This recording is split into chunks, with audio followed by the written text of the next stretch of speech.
Salut tout le monde et bienvenue à tous sur la chaîne. Ici toute la vérité sur le Cameroun est dévoilée, même les secrets les plus gardés, alors abonne-toi et ne manque aucune actualité camerounaise.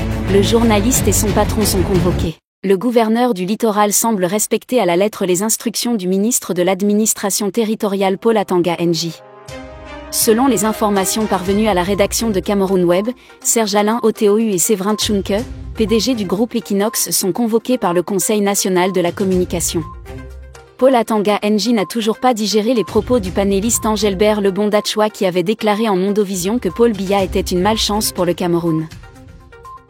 Le 1er avril, déjà, Séverin Tchunke et Serdik Noufel, alors rédacteur en chef d'Equinox TV, avaient déjà été sanctionnés par le CNC pour avoir mal géré une émission débat au cours de laquelle les panélistes auraient incité les enseignants à faire grève et participer à la déstabilisation du pays.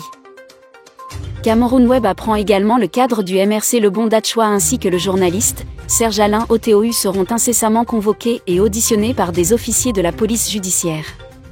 Des sources proches du dossier indiquent que les deux personnes dans le viseur d'Atanga NJ pourraient passer plusieurs moments en détention. Des juristes mis à contribution. Dans un texte publié sur son compte Facebook, le lanceur d'alerte Boris Berthold rapporte que, après la diffusion de ses intentions de faire interpeller le journaliste de la chaîne de télévision Equinox, Serge Alain Otou et le militant du MRC, Engelbert Lebon-Dachwa, pour avoir déclaré sur le plateau d'Equinox Soir que M. Biya est l'une des malchances que le Cameroun ait connues, ce matin, il a tenu une réunion au ministère de l'administration territoriale pour examiner les pistes pouvant permettre de poursuivre Engelbert Lebon-Dachwa et Serge Alain Otou au pénal pour outrage au chef de l'État. Boris Berthold ajoute que les personnes présentes ont à plusieurs reprises fait savoir au ministre que d'un point de vue juridique il était difficile d'intenter un procès contre le journaliste et le militant du MRC.